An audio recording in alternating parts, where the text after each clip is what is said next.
ज्ञानता, शिव स्वरूप शिव का नमो त्रियोग समारिथि। छठवीं ढाल, पेज नंबर 151, पहला छंद। इस छठी ढाल में मुनिराज के अंतरंग और बाह्य जीवन का वर्णन है। जो जीव सम्यक दर्शन ज्ञान प्राप्त करके और 12 भावनाओं को भाता है, उसके द्वारा उसे संसार, शरीर और भोगों से वैराग्य उत्पन्न होता है और उस वैराग्य के फलस्वरूप वो महाव्रत अंगीकार करता है। तो वो महाव्रत अंगीकार करता है तो उन महाव्रतों का क्या स्वरूप होता है, उन मुनिराज की जीवनचर्या कैसी होती है और किस प्रकार वो आत्म साधना के बल से केवल ज्ञान प्राप्त करते हैं और केवल ज्ञान प्राप्त करके वो अंत में किस प्रकार से मोक्ष प्राप्त करते हैं, इन सब बातों का इस छठवीं ढाल में विस्तार से वर्णन किया है। इसी में मुनिराज के 28 मूल गुणों का और स्वरूपाचरण चारित्र का, कि जिसके द्वारा वे 4 घाती कर्मों का क्षय करते हैं, उन सब बातों का इसमें वर्णन है। और अंत में मोक्ष की प्राप्ति कराकर इस पूरी छठी ढाल का समापन और पूरी 6 ढाल का माने 6 ढाला ग्रंथ का भी समापन किया है। विषय वस्तु की दृष्टि से देखा जाए तो बहुत महत्वपूर्ण ढाल है, क्योंकि इसमें केवल ज्ञान की प्राप्ति का उपाय बताया है और हमें जो पद धारण करना है, जिस मुनि पद को धारण किए बिना मोक्ष नहीं होता और जिस मुनि पद को हम सबको प्राप्त करना है, उस मुनि अवस्था का कैसा स्वरूप होता है, उसका वर्णन यहाँ किया है। मुनि तो हम सबको बनना ही है ना, उसके बिना तो मोक्ष की प्राप्ति नहीं है, लेकिन उसका स्वरूप कैसा होता है, मुनि अवस्था कैसी होती है और किस प्रकार से वो बाहर में जीवन उनका होता है और अंतर उनका अनुभव कैसा होता है, इन सब का वर्णन इसमें है। मुनि जीवन लोगों को ऐसा लगता है कि बहुत कष्टकारक है, कष्टकारक मोहियों को लगता है, जिन्हें वैराग्य रहता है, जिन्हें मोह नहीं है, उन मुनिराजों को वो जीवन सहज भासता है, उनको आनंद रूप भासता है और मोहियों को कष्ट रूप भासता है। मोही जीव को संसार में सुख भासता है, संसार शरीर भोगों में, तो स्वाभाविक रूप से संसार शरीर भोगों से विरक्त अवस्था में उसे दुख लगता है, इसलिए उसको ये सब कष्टदायक लगते हैं। जबकि मुनिराज को एक कष्टदायक प्रतीत नहीं होते, ये सब उन्हें आनंद रूप प्रतीत होते हैं, बल्कि उसमें लगना वो उन्हें कष्टदायक प्रतीत होता है। जिन चीज़ों का त्याग उन्होंने किया, जिस परिग्रह का, उस परिग्रह का सेवन उनको जहर भासता है और परिग्रह का त्याग अमृत भासता है। आत्मा में रुचि होने से, उन्हें स्वरूप में मगनता होने से, स्वरूप तो आत्म स्वरूप की साधना वो रुचिकर अमृत रूप भासती है और देह आदि की सेवा उनको काल रूप मृत्यु रूप भासती है।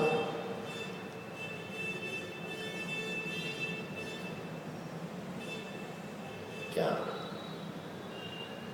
एक इसमें एक भजन आता है, भजन एक दुआ आता है कि काल काल सो कुटुंब काज, कुटुंब के कार्य उसको कैसे लगते हैं, काल के समान।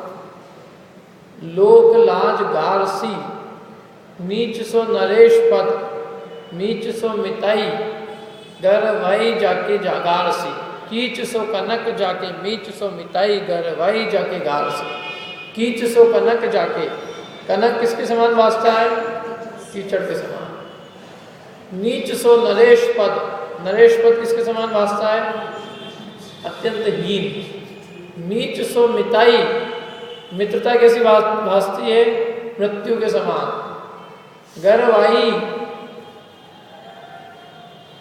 गर्वाई माने गौरव संसार में, जाके गारसी कैसी लगती है, गाली के समान लगती है। काल सो कुटुंब काज, कुटुंब के कार्य काल के समान लगते हैं। लोक लाज छाड़ सी, लोक की लाज उसको छाड़, राख के समान, ढेर के समान, राख के समान लगती है।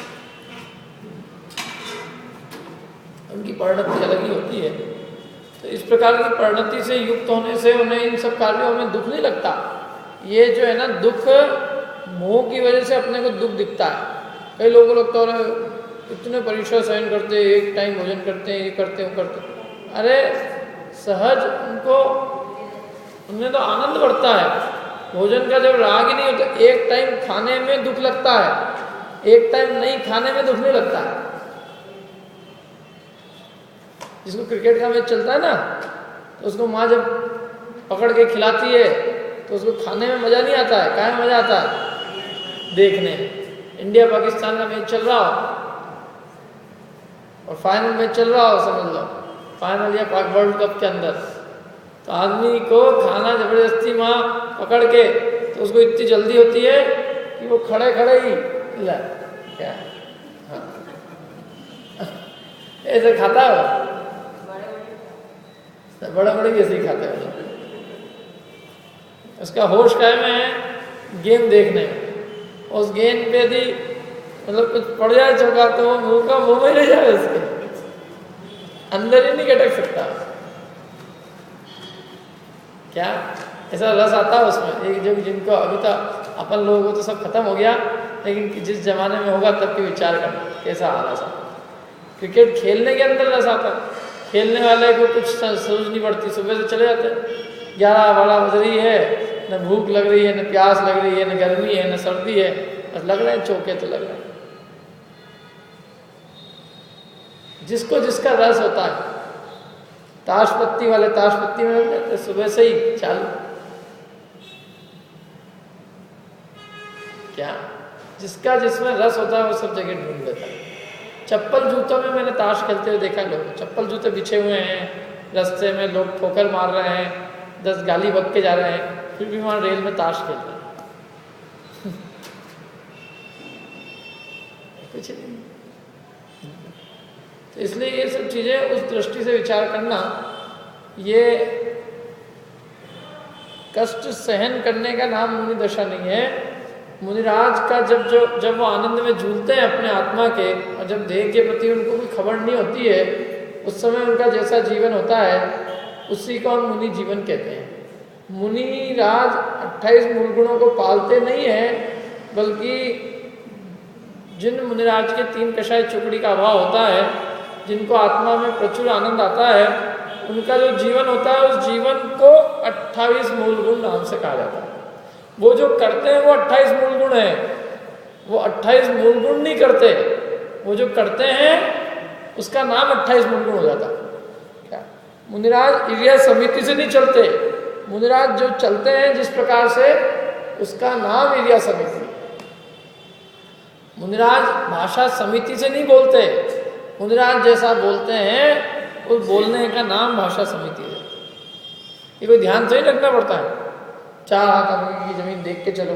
जिसके सहज राग कम होता है, अन्य जीवों की हिंसा करके अपने गमन आदि का प्रयोजन नहीं साधना चाहता, तीव्र राग नहीं होता है गमन आदि का, तो सहज उसका चलना दूसरे जीवों की दया टाल के ही होता है।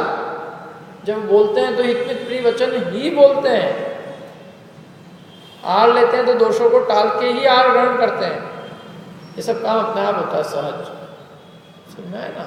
इसलिए ये चीज़ें जो है ये सहज वृत्ति है, ये पालने प्रैक्टिस वाली चीज़ नहीं है। प्रैक्टिस करें हम, भाई प्रैक्टिस करो अपने को मुनि बनना, तो 4 हाथ आगे की जमीन देख के चलो। तो प्रैक्टिस कष्टदायक लगती ना, और जब दया भासती है तब अपने आप 4 हाथ आगे की जमीन देखे बिना चलते नहीं जीवन। अंतरंग में दया का भाव होगा तो ये पलेगी, और दया का भाव नहीं होगा तो नहीं पलेगी। कितना याद रखोगे आप, याद कितनी चीजें रखोगे। और फिर एक चीज याद रख ली, मुनिराज के जीवन में तो अनेकों चीजें हैं।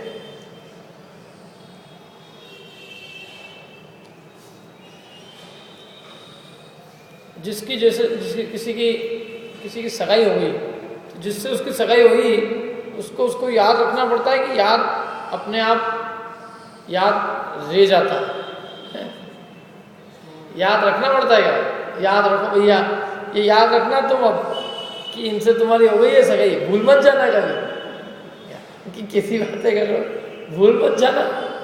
अरे ये कहो कि भूल कभी कम से कम जो दूसरी चीज़ें वो नहीं भूल जाऊँ, ये क्या भूलने की बात है? तो वो कोई भूला तो ही जाता उस चीज़ को। ऐसे जिसको जिस चीज़ की रुचि होती है और जिसके अंदर उसकी प्रीति होती है वो चीज़ वो भूलता नहीं है, सहज स्वरूप उसका जीवन होता है। भैया झूठ नहीं बोलना है, ध्यान रखना चाहिए, अपने झूठ नहीं बोलना। अरे झूठ बोलने का भाव आता ही नहीं, भैया चोरी नहीं करना, चोरी नहीं करना, ये कोई चोरी करने का भाव आता ही नहीं। अपने को कभी कोई किसी कितनी उपदेश देने की जरूरत पड़ती क्या? ध्यान रखना जितेंद्र जी, आज रात को कहीं डाका मत डाल देना। अरे साहब कैसी बातें कर रहा हूँ, क्या मैं डाके डाल रहा हूँ क्या? ये अपना सहज जीवन है इस रूप है कि नहीं? तो ये 28 गुण मुनिराज का सहज जीवन होता है। तो इन्होंने शुरू से पहली लाइन से पंच महाव्रतों का वर्णन चालू किया। सबसे मेन, सबसे पहले आया पंच महाव्रत। देखो क्या है, सबसे पहले मुनिराज के बाह्य जीवन का वर्णन है और फिर अंतरंग जीवन का। बाह्य जीवन में 28 मूल गुणों का वर्णन है। देखो पढ़ते हैं। षट काय जीवन हनन ते सब विधि दर्भ हिंसा टरी रागादि भाव निते हिंसा न भावित अवतरी जिनके न लेश नशा न जल मृणहु बिना दियो गए 8-10 सहस विधि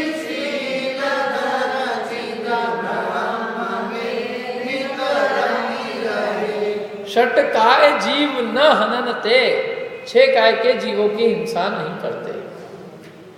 जब तक अणुव्रति था तो 13 काय के जीवों की हिंसा का त्यागी था, लेकिन स्थूल काय के जीवों की हिंसा हो जाती थी, होती थी, करता नहीं था। त्रस हिंसा को त्याग वृथा था वर्ण सा, त्रस हिंसा का तो त्यागी था और व्यर्थ में स्थावर जीवों की हिंसा भी नहीं करता। स्थावरों की हिंसा होती थी, करता नहीं था।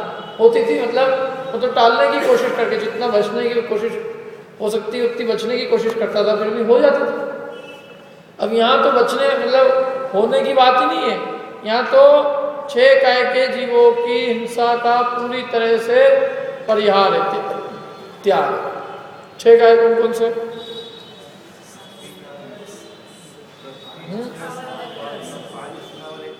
5 स्थावर काय और 1 त्रस काय। 5 स्थावर काय के नाम क्या है? पृथ्वी, जल, अग्नि, वायु, वनस्पति और 1 त्रस काय। तो इसमें त्रस जीवों की हिंसा का त्यागी अणुव्रति था। और अब महाव्रत होने पर त्रस के साथ एकेंद्रीय स्थावर जीवों की हिंसा का भी त्यागी। और 9 कोटि से, पहले 9 कोटि पूर्वक त्याग नहीं था, अब 9 कोटि पूर्वक त्याग। 9 कोटि मतलब मन वचन काय कृत कायिक अनुभव, मतलब किसी भी प्रकार से वो हिंसा स्वयं नहीं करेंगे, हिंसा कराएंगे नहीं, हिंसा के अनुभव नहीं करेंगे। एग्जाम देना चाहिए ना है, और इसके बाद देखते हैं अपने। तो स्वयं हिंसा करेंगे नहीं, हिंसा किसी से करवाएंगे नहीं, और कोई हिंसा कर रहा हो तो उसकी अनुमोदना नहीं करेंगे। न मन से करेंगे, न वचन से ऐसा उपदेश देंगे, और न काया से ऐसी कोई चेष्टा करें। ये केवल बोलने की बात नहीं है, ये महाव्रत के अंदर ये बात है। मैंने जिन मुनिराजों को प्राणी मात्र के प्रति दया का भाव आता है, उनको एकेंद्रीय आदि जो 6 काय के जीव है, पृथ्वी काय आदि जो 6 काय के जीव है, उनकी हिंसा रूप प्रवृत्ति उनकी होती ही नहीं है। यूँ नहीं कहना चाहिए अपने को कि वे करते नहीं, उनकी 6 काय के जीवों की उनके द्वारा हिंसा होती नहीं है। उनका जीवन इस रूप का होता है। क्यों नहीं होती है? क्योंकि वे प्राणी मात्र को भगवान आत्मा देखते हैं। भगवान आत्मा मतलब प्राणी मात्र को अपने समान देखते हैं। जीव मात्र को अपने समान देखते हैं। तो इसलिए किसी भी जीव के प्रति उनके अंदर में कठोरता का भाव नहीं होता। जैसा दुख मुझे भासता है ऐसे ही दुख एकेंद्रिय आदि जीवों को भी भासता है। जिस प्रकार से मरण का दुख हमें लगता है ऐसे ही उनको भी लगता है। तो इसलिए वो प्राणी मात्र दुखी न हो, मरण तो बहुत दूर की बात, हमारे निमित्त से कोई दुखी न हो। समझ में आया ना? इसलिए वो इस प्रकार का कोई उपदेश नहीं देते। इसलिए मुनिराज के मतलब मुनिराज बनने के बाद ही, क्योंकि वह प्राणी मात्र के हितु है, हितैषी है, उनके लिए ऐसा नहीं कि मनुष्य जाति के हैं। क्योंकि मनुष्यों की दया पालना, ये तो अपन सोशल वर्कर होते हैं ना, वो भी ये काम करते हैं। रोटरी क्लब वाले, लायंस क्लब वाले, पूरे विदेशी जनता क्या करती है आज की तारीख में? सब क्या कर रहे हैं? सब मनुष्यों का ध्यान रखते हैं कि मनुष्य खुश रहे, मनुष्य सुखी रहे, मनुष्य आनंद में रहे। मनुष्यों के लिए कितनी व्यवस्थाएं हैं, और तिर्यंचों के लिए कुछ नहीं। तिर्यंचों की तो किसी को परवाह ही नहीं है, उसको जीव ही नहीं मानते जैसे कोई। क्या हिंसात्मक मतलब उनके लिए, जैसे मच्छर खूब हो रहे तो क्या करना? ऑल आउट लगा दो, ऑल आउट का इजाद कर लिया। ये मरेंगे, ये मरने मर जाए, अपने को तो नहीं काट रहे ना, क्या करना? दवाई छिड़क दो, कसारी हो रही है। मतलब ये इस प्रकार से संसार भर में मनुष्यों की रक्षा के लिए तो सारे जीव उपाय बताते हैं, लेकिन प्राणी मात्र के प्रति रक्षा का भाव होना, हिंसा का भाव नहीं होना, ये जैन दर्शन बताता है। इस प्रकार का जीवन मुनिराज जीते हैं। इसलिए ऐसा नहीं है हमारे कल्याण की बात करें और हमारे कल्याण के लिए बोले एकेंद्रीय की हिंसा हो, नहीं, ऐसा नहीं उपदेश है। समझ में आई ना बात? इसलिए उससे कोई मतलब नहीं। मनुष्य मनुष्य क्यों? सबका हित हो ना, प्राणी मात्र का हित हो। और मौत किसको पसंद है? मृत्यु पसंद है किसी को? तो एकेंद्रीय की हिंसा करके और अन्य जीवों का काय का कल्याण, एक की तो हिंसा हो ही रही ना।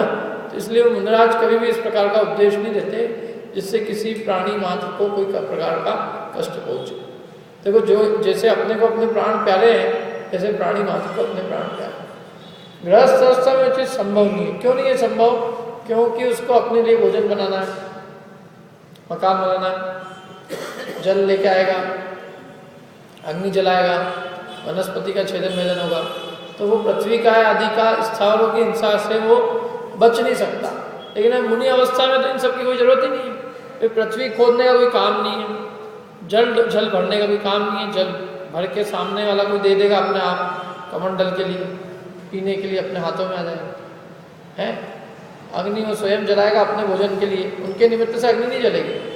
वो भोजन अपने लिए बनाएगा और अपने बनाए हुए भोजन में से हिस्सा करके दे देगा। तो अग्नि उनके लिए नहीं जली, जल उनके लिए नहीं बनाया, जल उनके लिए उसने जल उनके लिए नहीं भरा। वायु जो है उनके लिए कोई वायु का कोई काम हिंसा नहीं। वनस्पति है स्वयं के लिए बनाई थी, उनके मुनिराज के निमित्त से कुछ नहीं किया। तो मुनिराज का कोई प्रसंग ही नहीं है कि जिसके लिए उनको वो हिंसा करनी पड़े। गृहस्थ उन प्रसंगों से बच नहीं सकता। मुनिराज के जीवन में प्रसंग है ही नहीं। वो चला के आगे करे एक अलग बात है, लेकिन उनके जीवन में किसी प्रकार का प्रसंग नहीं है। ऐसा उपदेश देने में भी उनको कोई बात कहने की जरूरत ही नहीं कि तुम खेती करो, तुम व्यापार करो या तुम मंदिर बनाओ, ये उनको कोई आवश्यकता ही नहीं। क्यों? क्योंकि उनको कोई चीज की जरूरत नहीं है ना भाई। वे मुनिराज को दर्शन की जरूरत नहीं होती। मालूम आपको, दर्शन की आवश्यकता, बिना दर्शन के भोजन का नियम किसका होता है? श्रावक का। मुनिराज के नियम नहीं होता है। मुनिराज तो स्वयं ही मुनि है, वे स्वयं दर्शनीय है। उन्हें किसके दर्शन की आवश्यकता है? और फिर दूसरी बात कि ये गृहस्थियों को आवश्यकता है, तो गृहस्थी अपने काम करते रहते। ये मंदिर बना है इतना बड़ा, किसने बनवाया? गृहस्थी ने, श्रावक ने। किसी मुनिराज ने कहा था इसको बनाने का? कुछ नहीं कहा था, स्वयं ने बना दिया। जितने भी इधर राजवाड़ा के साइड के जितने ही मंदिर हैं, चाहे वो मारवाड़ी मंदिर हो, तेरापंथी मंदिर हो, ये सब जिस जमाने में बने उस जमाने में तो कोई मुनिराज ही नहीं थे। इतने सारे मंदिर यहाँ जहाँ बैठा हूँ मैं, इसके 2 किलोमीटर की बाउंड्री में लगभग 20 मंदिर हो गए। वो सब प्राचीन। मोदी जी की नसीहत ये आपका वो शक्कर बाजार के 3 मंदिर, लश्करी मंदिर, कांच का मंदिर, माणक चौक के 2 मंदिर, इधर आपके ये चंदा प्रभु चित्यालय, उसके अलावा इधर ये राजमोहल्ला में, बियाबानी में, वो सब मंदिर। क्या आदमी यदि पैदल भी चाहे ना तो पैदल दिन भर घूमे, मतलब दिन भर ही नहीं, थोड़ी देर थी तो 1 किलो 2 किलोमीटर के अंदर तो मंदिर ही मंदिर के दर्शन हो जाए। तो ये सब किसने बनाए हैं? सब श्रावकों ने बनाया। क्यों बनाया उन्होंने? उनको दर्शन पूजन के लिए चाहिए, जैसे उन्होंने बनाया। इतना बड़ा ये बना रामाशाह, ये रामाशाह ने बनवाया था। मालूम आपको इसकी कहानी? नहीं मालूम। ये जो प्रतिमा है, ये प्रतिमा यहाँ पे एक नदी थी इधर, उस नदी के किनारे प्रतिमा निकली थी। किसी को स्वप्न आया था कि अपने आप ही वो नदी के किनारे प्रतिमा है, हाँ नदी के किनारे प्रतिमा मिली इतनी बड़ी। तो फिर वो पहले मारवाड़ी मंदिर था, तो वो मारवाड़ी मंदिर के लिए जा रही थी प्रतिमा। तो जाते जाते यहाँ रास्ते में बैलगाड़ी यहाँ रुक गई इस चौराहे पर, यहाँ से आगे नहीं बढ़ी।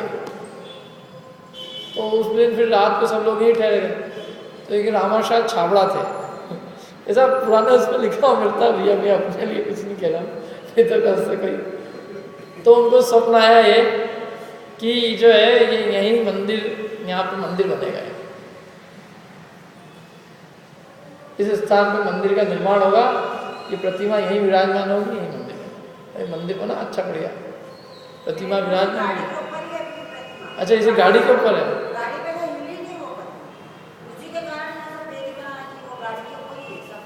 अच्छा वो गाड़ी के ऊपर ही है क्या? अच्छा गाड़ी हटी नहीं हो?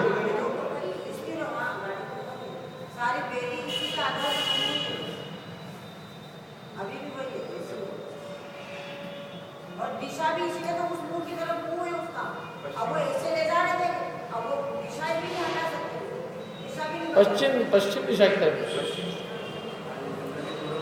हाँ, और ऐसी प्रतिमा जोरदार है कि मैं कहता हूँ पूरे हिंदुस्तान में पूरे घुमाओ, लेकिन जो नेमिनाथ भगवान की यहाँ प्रतिमा है जो इतनी मनोहारी, वो प्रतिमा के दर्शन होना ही दुर्लभ, इतनी बढ़िया प्रतिमा है, इतनी एक तो विशाल, और वो एकदम विशाल होने के बाद में भी उसकी जो भाव भंगिमा पूरे भावपूर्ण प्रतिमा है। तो ये है अपनी विशेषता चीज़ों की। ये 200-250 साल हो गए, 200-250 साल तो 150 साल। ये सब पहले सब जैनियों की बस्ती थी यहाँ सारी, धीरे धीरे कम होते गए आपसे। और ये सब वेदी का भी, ये ऊपर की तो मैंने देखी है, मेरे सामने बनी 2 वेदी ऊपर, 3 वेदियाँ ना ऊपर, एक थी 2 आसपास के मेरे सामने, ये वाली मैंने देखी, बाकी सब लोगों ने देखी होगी प्राचीन लोग।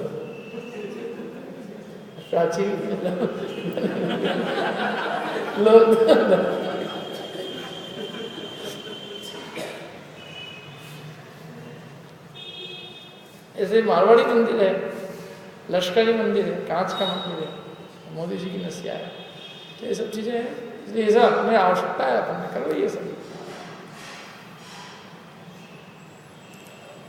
क्या। तो इसलिए उन्होंने कहा कि वो उनका एक कोई कार्य है, क्योंकि इसमें बहुत, इसमें इसके अंदर देखो कोई कितने ही काम आप सावधानी से करो तो भी थोड़ी बहुत तो इसमें वो कुछ तो हिंसा होगी, उससे कोई बचा नहीं जा सकता। अच्छा दूसरा क्या है कि गृहस्थ के लिए तो आवश्यक है, क्यों? क्योंकि इसके बिना उसके परिणाम स्थिर नहीं हो सकते। आज यदि स्थान नहीं होगा तो अपन कहाँ बैठ के स्वाध्याय करेंगे, कहाँ पूजन करेंगे, कहाँ सामायिक करेंगे, कहाँ जाप देंगे, क्या कहाँ सामायिक प्रतिक्रमण करेंगे। ये सारे काम जो है वो मंदिर के आश्रय से ही हो सकते हैं। जिसने मंदिर को इसलिए कहा भी, शास्त्र में तो ये तक कहा है, जिसने मंदिर दिया उसने सब कुछ दिया, मैंने उसने इतने लोगों को समझ लो धर्म दे दिया, क्योंकि उसके निमित्त से कई वर्षों तक धर्म की परंपरा चलती रही। तो अपने लिए तो आवश्यक है, इसके बिना अपने परिणाम स्थिर होना संभव नहीं। लेकिन जो स्वयं गुरु के पद, मतलब जो स्वयं ही पंच परमेष्ठी के अंदर है, उनको इनकी आवश्यकता ही नहीं। जैसे स्वयं चलते फिरते तीर्थ है, चलते फिरते मंदिर है, क्या इसलिए उनको इनकी कोई आवश्यकता नहीं होने से उनको इस बात की जरूरत नहीं कि भाई आप करो नहीं करो, कोई प्रयोजन नहीं। हमारा तो प्रयोजन है, उन्हें प्रयोजन नहीं। मंदिर के निमित्त बिना श्रावक के परिणाम धर्म में स्थिर होना मुश्किल है। और मुनिराज के लिए तो ये बाह्य जो है जितने भी अवलंबन है उनके लिए साधक नहीं है क्या, बल्कि और गृहस्थी की संगति उनके लिए बाधक है। तो वो बिल्कुल मतलब अपनी और उनकी दशा ही बिल्कुल अलग है। क्या वो सिनेरियो ही बिल्कुल अलग है। हमारी दशा और उनकी दशा वो दोनों में 36 का आंकड़ा है। जो जो चीज़ें हमारे लिए हेल्पफुल है वो चीज़ें उनके लिए हेल्पफुल नहीं है। पूजन आदि करना अष्टद्रव्य के माध्यम से हमारे लिए बहुत उपयोगी। अब यद्यपि उसमें भी अल्प हिंसा है, जल ढोलेंगे, जल से धोएंगे, कुछ भी कितने नारियल भी रखेंगे, जैसे गोला रखेंगे तो गोले के अंदर भी कदाचित कोई जीवोत्पत्ति हो सकती है, चावल में हो सकती है, धनुर्य पड़ जाए, धूप में हो, फल में हो, इनमें हो सकती है। तो इनमें फिर भी अपन क्या करें, इसके बिना अपनी पूजा नहीं हो सकती। तो अपन जितना बचा बचू के उसके अंदर अपन फिर भी उसके निमित्त से अपन अपनी धर्म आराधना करते हैं।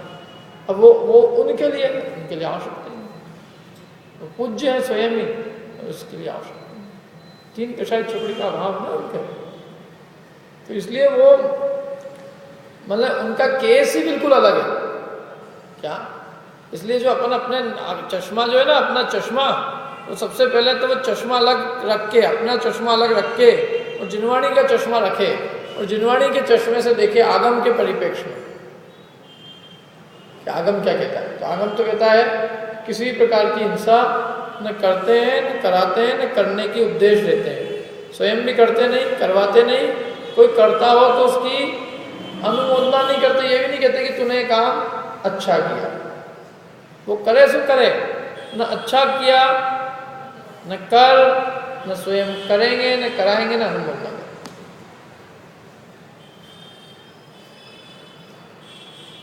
समझ में है ना। इसलिए ये सबसे पहली चीज कही उन्होंने, षट काय जीवन अनंते, प्राणी मात्र की हिंसा के त्यागी। पैदल चलते हैं इसी के लिए। पैदल क्यों चलते हैं? पैदल चलने का क्या अभिप्राय है? गाड़ी से जीव हिंसा है। हाँ, तो गाड़ी से स्वयं नहीं चलाए, किसी को गाड़ी से बुलवा सकते हैं? वो भी उसी में जाएगा ना। स्वयं न चलेंगे न किसी को गाड़ी से बुलवाएंगे, और अपने निमित्त से आती होगी उसकी सराहना नहीं करेंगे। स्वयं बुलाने की बात तो बहुत दूर रही, कोई आ जाएगा तो तूने भला किया, नहीं। वर्षा काल आदि में कितनी जीवोत्पत्ति होती है, और उसमें अपने निमित्त से आवे तो वो अपने निमित्त से उसकी हिंसा होगी ना। पैदल चलने में कितनी हिंसा होती है, और यदि पैदल चलने में भी कम हिंसा होती ना, और तो गाड़ी के निमित्त से तो और कितनी हिंसा। और अपन अपने अकेले के लिए भी जाएंगे तो 2 व्हीलर 4 व्हीलर ज़्यादा से ज़्यादा, बस तो ही लेके चलेंगे कि अपन खुद बस चला के चले जाए। तो बस आना जाना होएगा तो हिंसा होगी। इसलिए वो तो पूरी तरह से समस्त प्रकार से हिंसा करते हैं। कोई किसी की जरूरत ही नहीं है हमें अपनी आत्म साधना करना, और भीड़ हमारी आत्म साधना में साधक है कि बाधक है? बाधक है। और जीव हिंसा का त्याग नहीं हो पाएगा। प्राणी रक्षा का जो उद्देश्य, मतलब प्राणी मात्र के प्रति जो दया का भाव है वो नहीं होगा। तो इसलिए सबसे पहले चीजें 6 काय के जीवों की हिंसा के त्यागी होते हैं। षट काय जीव न हननते, सब विधि दरब हिंसा टरी। सब विधि माने सब प्रकार से, कोई प्रकार छोड़ा नहीं उन्होंने। सब विधि माने सब प्रकार से। द्रव हिंसा टरी माने द्रव हिंसा का क्या उन्होंने क्या किया? तारी माने त्याग। समस्त प्रकार से द्रव हिंसा का त्याग कर दिया। उनके द्वारा किसी प्रकार से द्रव हिंसा नहीं होती। द्रव हिंसा माने कोई प्रकार से जीवों की हिंसा नहीं होती। ये तो होगी द्रव हिंसा को त्याग की बात। दूसरी पंक्ति में भाव हिंसा के त्याग की बात है। रागादि भाव निवारते,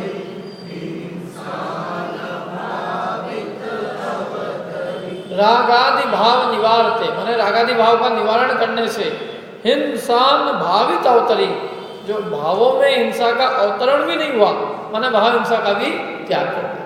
द्रव्य हिंसा तो किसी जीव की हिंसा नहीं की, द्रव्य हिंसा का पालन जीवों की हिंसा नहीं की, ये द्रव्य हिंसा हुई। और भाव हिंसा, भाव हिंसा किसे कहते हैं? आत्मा में रागादि भाव की उत्पत्ति होना भाव हिंसा। तो रागादि भाव निवारते, रागादि भाव का निवारण किया, मैंने रागादि भाव आत्मा में उत्पन्न नहीं हुए, इस प्रकार से उन्होंने भाव हिंसा का भी त्याग किया। समझ में ना, रागादि भाव उनको उत्पन्न नहीं होते, इस जाति का राग नहीं होता।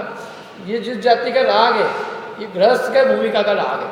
मंदिर बनवाना, तीर्थ क्षेत्रों का जीर्णोद्धार, ये सब कौन सी भूमिका का राग है? ये गृहस्थ की भूमिका का। अप्रत्याख्यानावरण, प्रत्याख्यानावरण कषाय के उदय का कार्य, ये संयोजन का कार्य नहीं है। संयोजन का कार्य तो बिल्कुल जिसमें कोई प्रकार का आरंभ नहीं, कोई प्रतिग्रह नहीं, कोई हिंसा नहीं, कोई किसी प्रकार का कुछ नहीं, वो काम हो सकता है। जैसे शास्त्र लिखना है, कुछ कोई हिंसा नहीं इसमें, और वो भी कोई लेखनी या लग गया, साई लग गया, धमाक लग गया, पत्ते इधर उधर उड़े हुए थे, ताड़ के पत्ते दे गए, तो ताड़ पत्ते पे कलम लिखी, शायद। अथवा स्वयं ने जो गाथा बोली, वो किसी श्रावक ने उनका संग्रह कर दिया, अथवा स्वयं ने उनका संग्रह कर रख गए, चले गए उठ के। तो जहाँ लिखी थी वो वहीं की वहीं उसी क्षेत्र में आज तक रखी हुई, और वहां से यहाँ तक नहीं आई। मूल बद्री है, जो भी दक्षिण के अंदर जहाँ जहाँ उन्होंने रचनाएं की थी, वहाँ ताड़ पत्रों का असल में क्या हुआ? अच्छा, आपने देखी थी क्या? इतना उसमें, क्योंकि कोई उसमें करना क्या है, कुछ नहीं, अपना कोई काम नहीं उसके अंदर क्या। और वो चीज जो है, ये जो जिनवाणी है, ये जिनवाणी माँ देन की देन सबसे बड़ी देन है, क्योंकि ये 2000 साल तक रहेगी। ये कितने साल रहेंगे? इनकी उम्र कितनी? अधिक नहीं। और इनकी उम्र कितनी है? सालों साल। और आज भी मोक्ष मार्ग का प्रकाश कर रहे हैं। मोक्ष मार्ग का प्रकाश कैसे हो रहा है? मोक्ष मार्ग का प्रकाश इस जिनवाणी के द्वारा, जिनवाणी के द्वारा आज भी अपने को इस काल में भी मोक्ष का मार्ग मिला हुआ है, सच्चा मार्ग प्राप्त है। अपन पढ़ते हैं उसके अंदर, इदानीम अप्येषां बुद्ध जन मरालय परिचिता, पढ़ते नहीं पढ़ते? उसमें महावीराष्टक स्रोत में आता है, यदि या वाग गंगा विविध नए कल्लोल विमला, यदि वाणी रूपी गंगा विविध नयों से भरी हुई, अनेक नयों रूपी तरंगों से भरी हुई, बृहद ज्ञानाम वो भी ज्ञान रूपी समुद्र से भरी हुई, बृहद ज्ञानाम वो भी जगति जगताम या स्नपैति, जगत के जीवों को क्या करा रही है? स्नान करा रही है।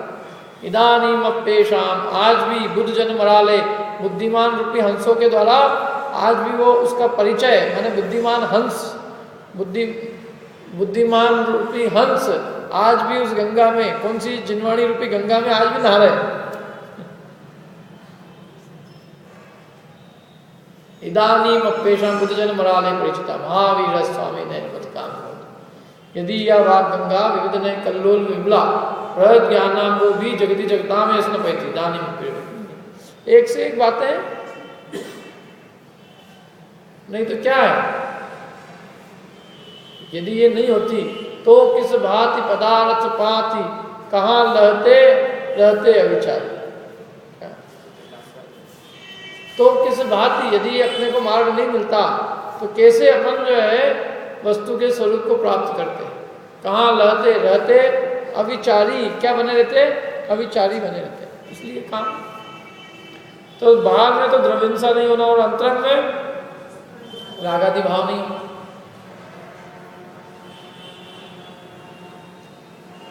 तीन कषाय चौकड़ी जन्य राग नहीं होना, एक कषाय चौकड़ी का राग है बस।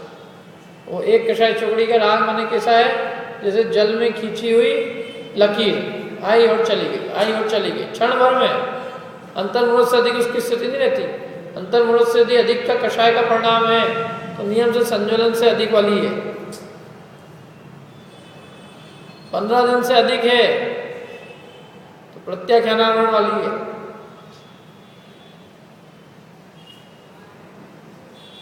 15 दिन से अधिक है तो क्या है? वही प्रत्याख्यानावरण है। और जो 15 दिन से भी अधिक है वो प्रत्याख्यान वाली है, और 6 महीने से अधिक है अनंतानुबंधी है। चाहे कुछ भी कहो, किसी के प्रति 6 महीने से अधिक कषाय का परिणाम निरंतरता का अनंतानुबंधी जाति का। 15 दिन से अधिक हो तो अप्रत्याख्यान, अंतर्मुनत से अधिक हो तो प्रत्याख्यान, अंतर्मुनत के अंदर अंदर हो तो संजय। ये उसकी स्थिति है कषाय। अब निकाल दिमाग से खुद ही कौन सी कषाय है, ये कौन सी किस जाति की। तुम्हारे को यदि याद है आज भी, 10 साल पहले इन्होंने मेरे को ऐसा करा था, तो बस अनंतानुबंधी जाति कषाय। अरे भव तक जाता है परिणाम क्या। एक किसी ने अपनी भौजाई को जरा सी लात की मार दी, तो उसने कहा भौजाई ने कि जिस लात से तुमने मेरे को मारा है ना, मैं उसी लात को खाऊंगी, उन्हीं टांगों को खा जाऊंगी। वो भौजाई आगे चल के सियालनी बनती है, और वो मुनिराज बनते हैं जब, तो वो मुनिराज होने के बाद भी वो जो उनका देवर रहता है उसकी पूरी टांगों को खा जाता है 3 दिन तक। सुकुमार मुनिराज की अवस्था।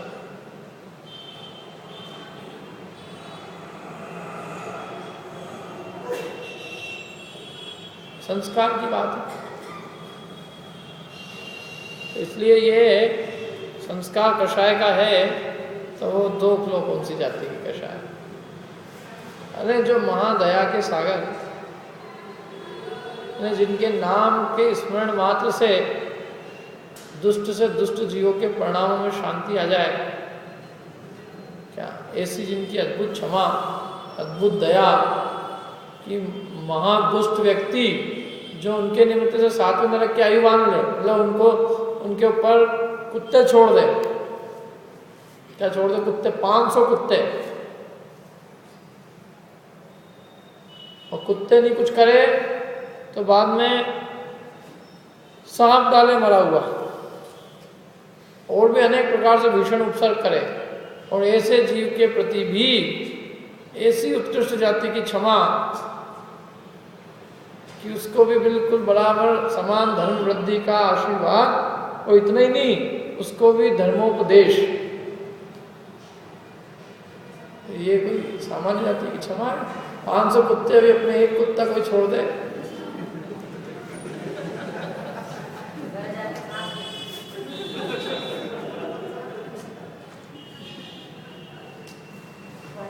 इसलिए वो कहते हैं वो मुनिराज के, मैंने मुनिराज के दर्शन से सिंह जैसा जीव शांत हो जाता है। नेवला और सांप अपना जातिगत बेर भूल जाते हैं अपने आप, उनके निमित्त से, उनके चरणों में बैठ के बेर भूल जाते हैं, अपने वो कुछ नहीं करते, स्वरूप में लीन रहते हैं। यदि वो नहीं भूले तो वो उनके निमित्त से, और भूल जाए तो उनके मतलब उनके निमित्त से, उनको कोई प्रयोजन नहीं है।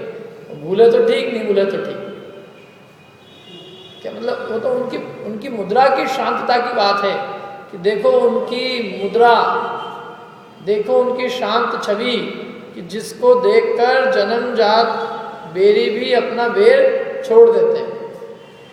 नहीं तो मतलब नेवला सांप को देख के चैन से नहीं बैठ सकता।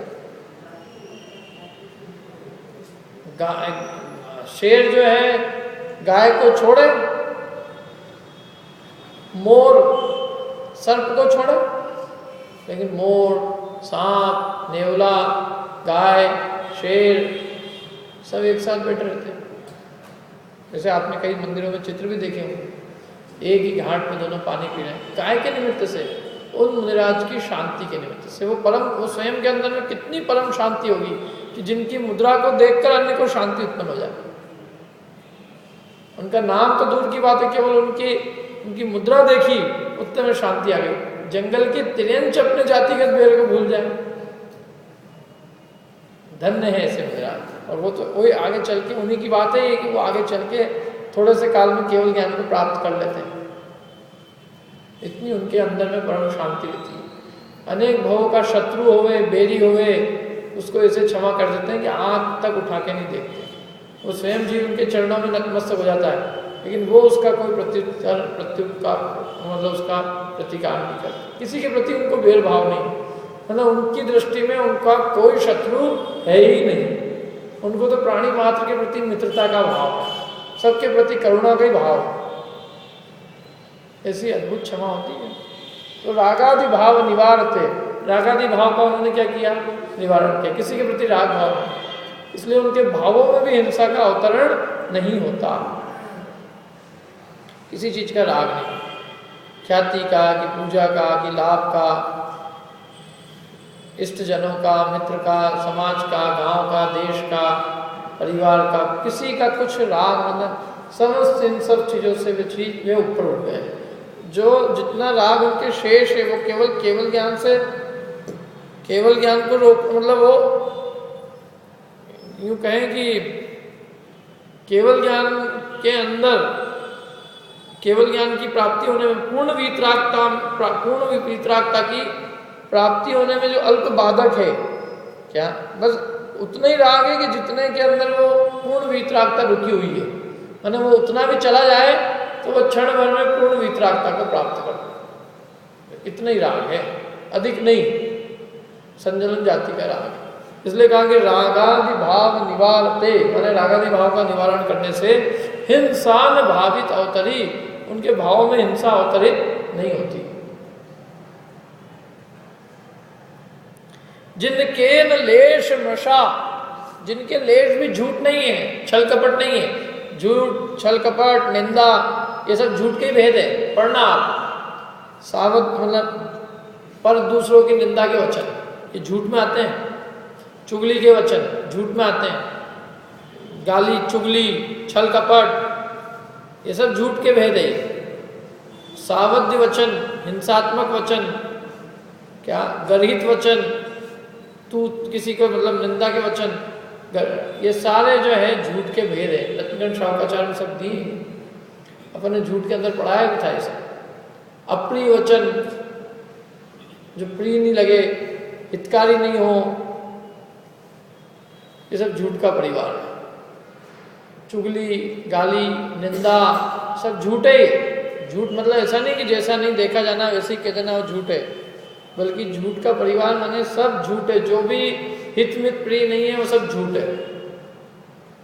तो जिनके न लेश नशा, जिनके रंच मात्र भी झूठ नहीं है, छल कपट नहीं है, अंतरंग बहिरंग एक सरीका, माने उत्कृष्ट सरलता के प्रतीक है। उत्कृष्ट सरलता, जैसे बालक में सरलता होती कि नहीं होती, बिल्कुल एकदम भोला जो होता है निष्कपट भाव से बोलता है, तो छुपाता नहीं वहां से।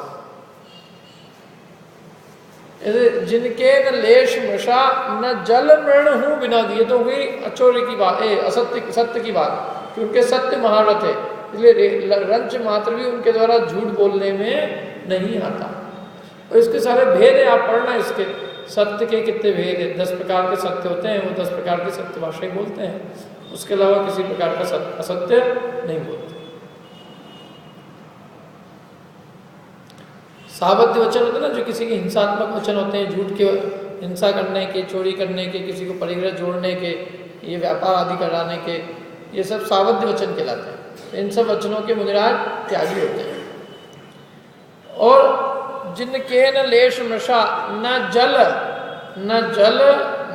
और मृण हूं बिना दियो गए, जल और मिट्टी वे बिना दी हुई ग्रहण नहीं करते। जल और मिट्टी बिना दी हुई ग्रहण नहीं करते, जबकि जल और मिट्टी तो प्राणी मात्र के उपयोग के लिए होती है।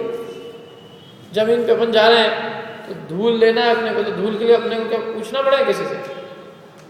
नदी बह रही है, नदी के अंदर 1 लोटा जल निकालना है, तो पूछने की जरूरत लगती है अपने को? नहीं।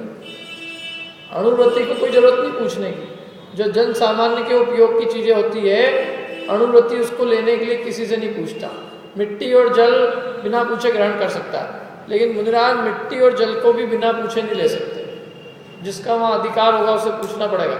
मिट्टी जिसकी भी जमीन है वो उससे पूछना पड़ेगा, कल से केस ठोक दे, मिट्टी आपने कैसे ले ली?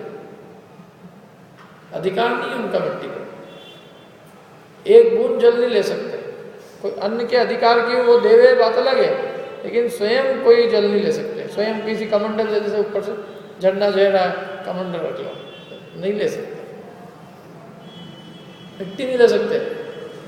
कोई देवेगा मिट्टी, कोई गृहस्थ श्रावक की बात अलग है। बिना दिए न जल मृण हूँ, मृण माने मिट्टी, न जल और मिट्टी भी बिना दिए न गए, बिना दिए ग्रहण नहीं करते। इतना अचोल व्रत है, माने तिनका भी लेने में जो चोरी मानते हैं, तिनका भी।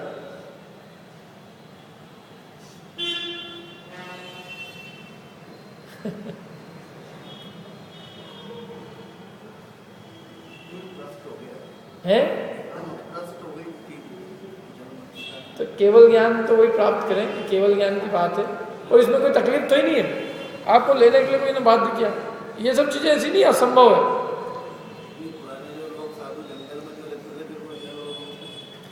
आते भी थे ना, आहार के लिए जब आते थे तब वो मिल जाता था। समझ लो पेट में कोई तकलीफ हुई तो वो मेरे को निर्वाण सागर जी महाराज ने बताया कि यदि किसी को कोई तकलीफ हुई, बोले उसका ये विधान होता था कि वो कमंडल और उसका ढक्कन, तो एक हाथ में कमंडल एक हाथ में ढक्कन ऐसे लेके निकल जाए जंगल से उसमें नगर में, तो नगर के लोग समझ जाते थे कि इनको अभी जल की आवश्यकता है, जल दे सब उसकी व्यवस्था है। बोले ऐसी कोई बात नहीं।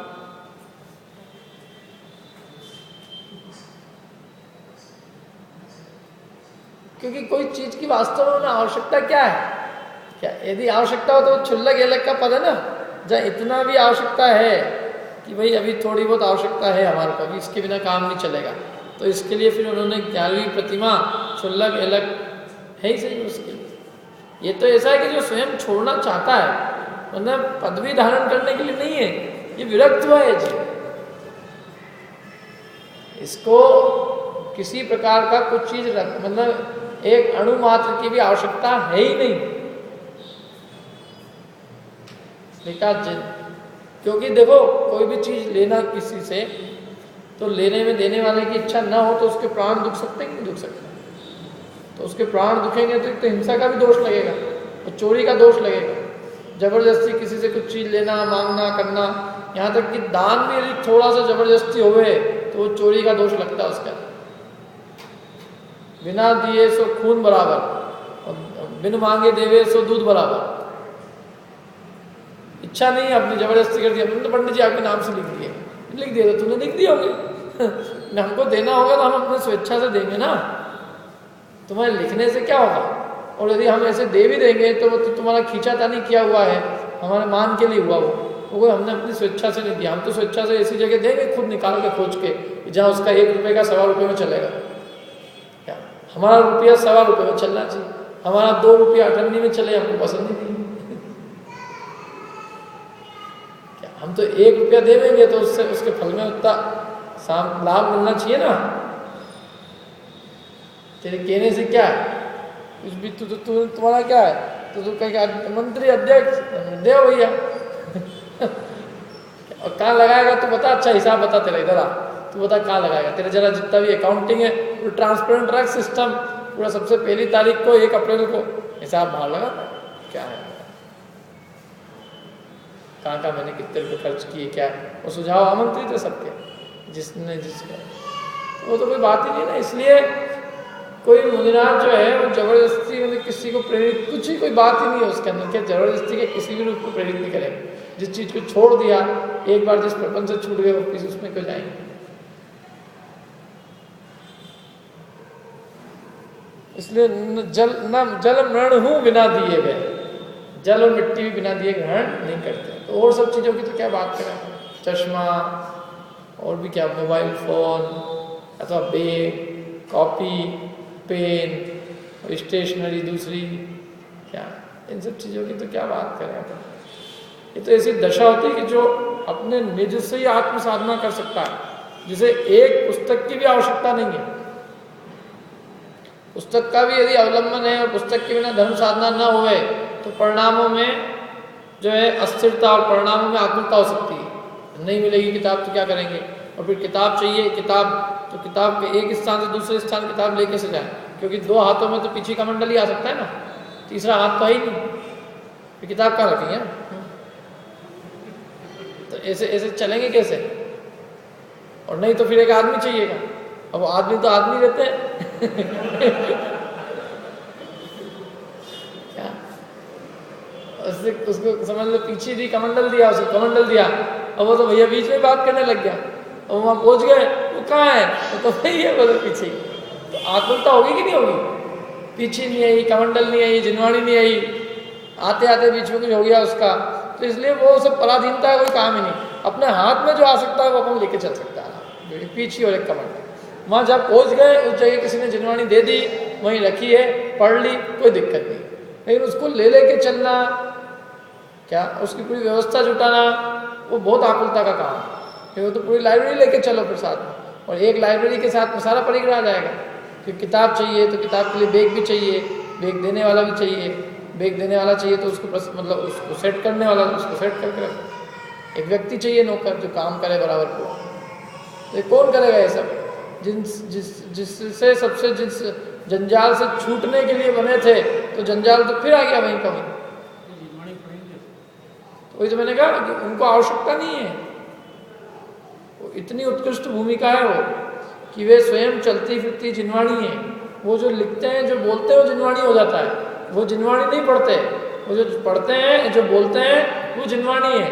तीन के शायद चौकड़ी का भाव किसका नाम है? जरा विचार तो करो, कैसी परिणति होगी उस जीव की।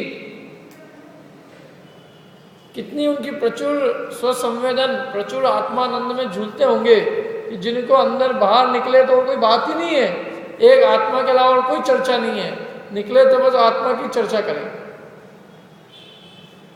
मोक्ष की जो बिल्कुल तलहटी में बैठे हैं, क्षण भर में शुक्ल ध्यान मान के कब केवल ज्ञान हो जाए पता नहीं। आज मुनिराज हार करके गए और कल वो मुनिराज केवल ज्ञान के रूप में मिल जाए, कोई किसी नहीं कह सकते। तीन के शायद चौकड़ी का अभाव भी है। मुनि दशा तो तीन के शायद चौकड़ी के अभाव का नाम है। हाँ, उसमें उपयोग नहीं लगता है तो करते हैं, तो वो जिनवाणी वगैरह होती है वहीं की वहीं का वहीं, वो श्रावक की होती जिम्मेदारी है, वहीं देता है। लेकिन एक स्थान से दूसरे स्थान तक ले जाने का बोझ नहीं होता। वो सब पहले हो जाता है। ज्ञान अर्जन वगैरह जो है वो सब ये सब काम, जैसे युद्ध की तैयारी युद्ध में जाने के पहले होती है कि बाद में होती है? कि अपन जाके देख लेंगे, लड़ लेंगे और मारेगा तो अपने आप सीख ही जाएंगे कैसे बचाव करना है। क्या जब दो लगेगी तो अपने आप सीख जाएंगे। तो युद्ध के अंदर जाके युद्ध की सीखना, युद्ध की तैयारी होगी कि वो पहले ही हो जाएगी। वहाँ जाके सीखेंगे कि कैसे, देखो अब यहाँ देखो बेटा तलवार कैसे पकड़ना, कि तब तक तो हो ही जाएगा।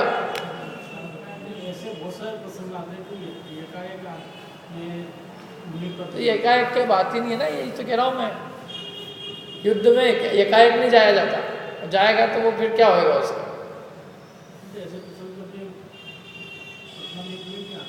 प्रथमा नहीं में आते तो उसकी इतनी तैयारी होती है ना अंदर में, उसको जान के योग्य जान के दीक्षा देते हैं। सबसे पहले चीज़ लिखी है कि योग्य जानकर उसको दीक्षा देते हैं, योग्य नहीं जानते तो नहीं देते।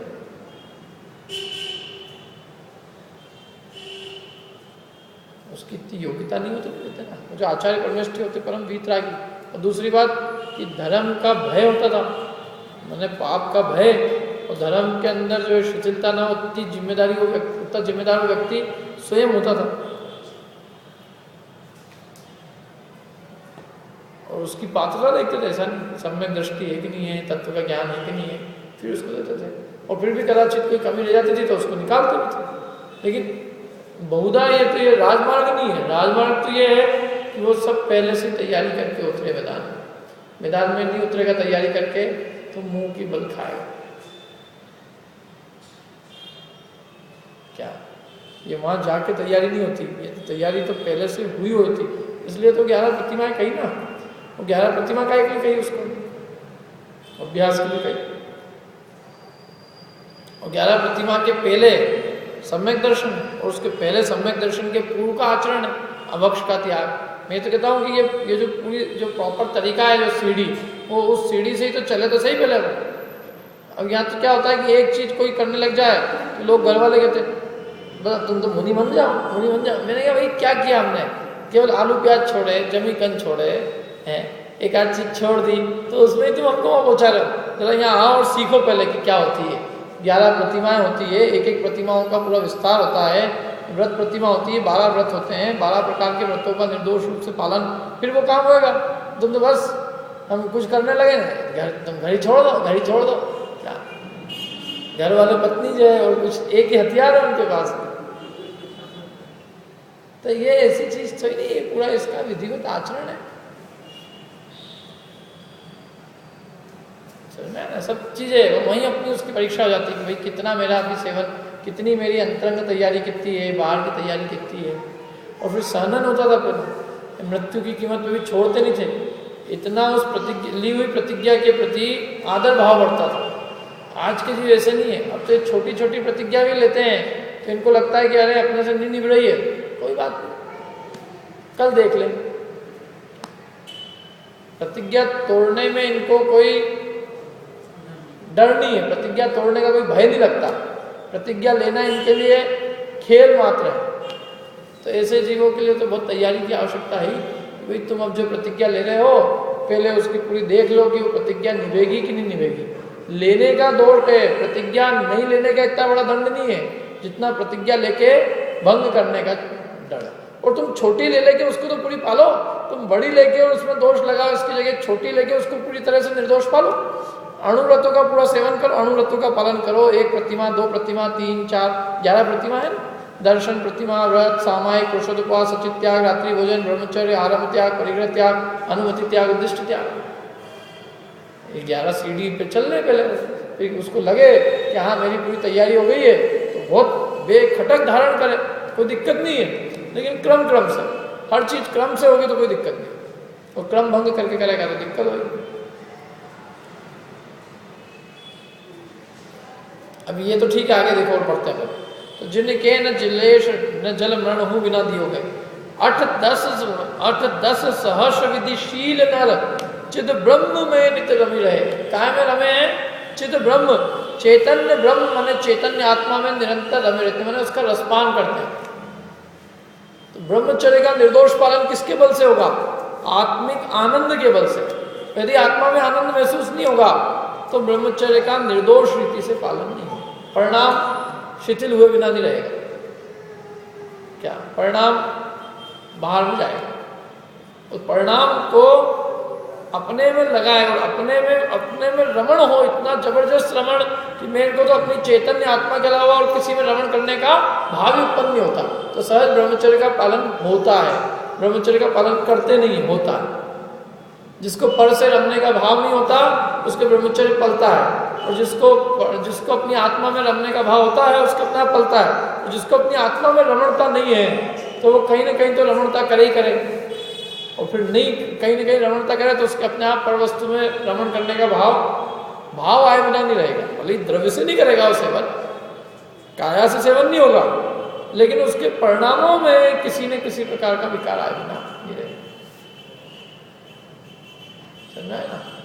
भाव शुद्धि बहुत महत्वपूर्ण है, और वो भाव शुद्धि होती है निज आत्मिक सौख्य के बल से। आत्मा का जो सौख्य जिसको उमड़ता है और आत्मा की रुचि वर्तती है, तो उसको उसके सामने अप्सरा आ जाए, कोई आ जाए, उसको कोई परिणामों से डिगा नहीं सकता।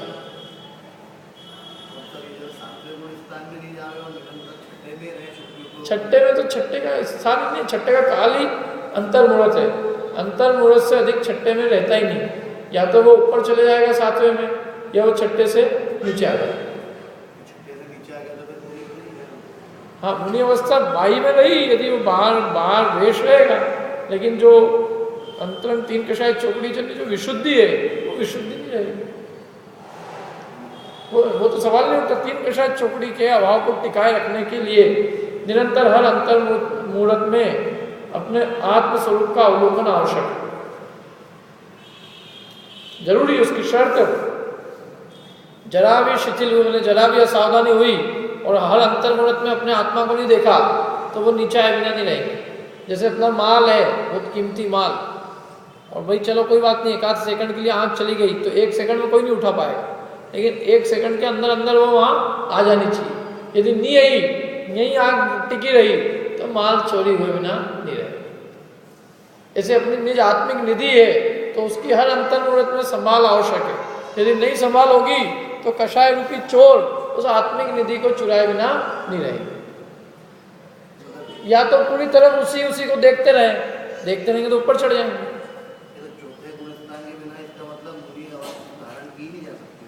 नहीं, पहले से सातवें में भी आ सकता है, कोई ऐसा नहीं है, सीधे पहले से सातवां भी होता है, हो सकता है, लेकिन राजमार्ग नहीं हो। राजमार्ग तो वो है कि सम्यक प्राप्त करके अणुव्रत धारण करके फिर महाव्रत धारण करते हैं। जितने आज तक जो पीछे हुए तो वो उसमें कोई ये कथानक नहीं मिलता है कि किसी चीज़ में सीधे सातवां प्राप्त किया, चौथा प्राप्त किया, सम्यक दर्शन प्राप्त किया, फिर अणुव्रत महाव्रत लिए। ये प्रसंग तो चिन्वाणी में हजारों मिल जाएंगे। मैंने सम्यक प्राप्ति पूर्वक पहले उन्होंने मुनिराज का उपदेश आदि सुना, उससे सम्यक प्राप्त किया और फिर अणुव्रत धारण किया अथवा महाव्रत धारण किए, और वो भी जिसकी जितनी सामर्थ्य हुई। सबने अणुव्रत महाव्रत धारण किया ऐसा कुछ नहीं, अणुव्रत धारण की जिसकी जैसी सामर्थ्य थी।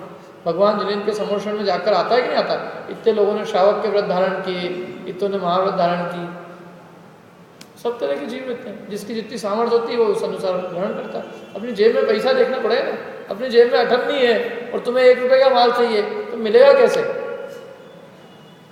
अपने परिणामों में जितनी सामर्थ्य होगी धर्म तो उतनी प्राप्त होगा। ऊंचा धर्म धारण करे और परिणामों में वैसी वितरागता नहीं होगी तो उससे धर्म नहीं आ जाएगा। धर्म तो उतना ही आएगा जितना परिणामों में कषायों का अभाव होगा। इसलिए जैन धर्म वेश का नाम धर्म नहीं है, यहाँ तक कि व्रताधिक का नाम भी धर्म नहीं है। वो तो धर्म कहता है कषाय के अभाव का नाम धर्म है। जितनी कषाय चौकड़ी का अभाव है उतना धर्मात्मा है, 4 का अभाव है तो पूरा धर्मात्मा है, 1 का अभाव है तो धर्म चालू हुआ। समझ में ही बात।